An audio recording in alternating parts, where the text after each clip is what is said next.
Looks like a pretty amazing sort of a future, hey folks? Yeah, but they're jacking the numbers. They're jacking the numbers, and there is so much evidence that they're jacking up the numbers. We're in a very, very precarious situation in the world right now. And the key to them pulling off the scam that they're pulling off is in the PCR tests and the nature of the PCR tests. Now, these PCR tests were invented by a man called Kary Mullis. He won the Nobel Prize for inventing these tests. But these tests are not supposed to be used for infection. In fact, they cannot be used for infection. That is not the purpose of the tests. What they do is they test for certain genetic material. They amplify it. They're used for... Actually, I can give you I'll insert a little bit. There was a video that was put out by The Last American Vagabond, and he actually went through it. So I'll insert that here. The article entitled, COVID-19 PCR tests are scientifically meaningless. It's pretty interesting. Now it says, though the world relies on PCR, I'm just going to call it PCR, to diagnose SARS-CoV-2 infection, the science is clear. They are not fit for this purpose.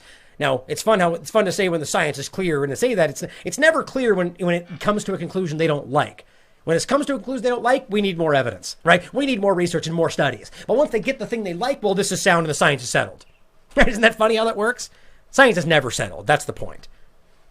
But as they say, Kary Mullis himself, the inventor of the polymerase chain reaction technology, the PCR test, did not think alike in regard to how this works. His invention, this PCR, got him the Nobel Prize in chemistry. But he's the one who has continued to say that they are not for this. Now it says, Mullis passed away last year when he's 74, but there is no doubt that the biochemist regarded the PCR as inappropriate to detect a viral infection. Now this is common knowledge, guys. So I don't really think anyone's addressed that. Maybe they have, I haven't seen it. But the fact that the creator of this test was clearly saying it was not made to do exactly what, like, think about how important that is in this factor right now, in this dynamic. The test of the PCR test is everything in regard to these cases. And the moment they started switching into this, weird, suddenly the cases started going crazy, in addition to their inflating the numbers and changing definitions and on and on and on. But if he said it was not used for this, why is that not part of the discussion?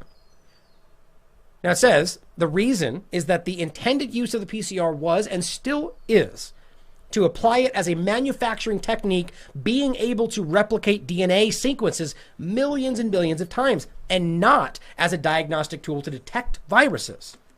It's quite a big difference. And as you can see, these tests are not made to test for infection. And I've actually read that article that he's referring to. I'll put the link below. The article that says the PCR test is scientifically meaningless, in regard to looking for infection. That's the fact of the matter. That's what's going on here. These tests are scientifically meaningless, and they're being used to jack up the numbers. There's also a sheriff from Marion County, Florida, who has actually banned the wearing of masks. So, there's a lot of people know what's going on. That clip that I played at the start, there are 640 doctors that are speaking out about this, saying it's a complete scam. It's a scam. But you try to put this sort of information out, and YouTube and Facebook are simply censoring it, and the mainstream media is failing to report the facts to the people. And that's the problem. So many people are just stuck on their televisions. So they're not getting any facts, because the media is lying through their teeth on this matter. They really are. The media is doing an absolutely disgraceful job. They are absolutely selling the lie. And the police are enforcing the lie. And it's interesting because, the police, the brutality that they're meting against the people, that they're meting out against the people, when it's all done and the people are all rounded up, they'll throw the police on the trucks with them.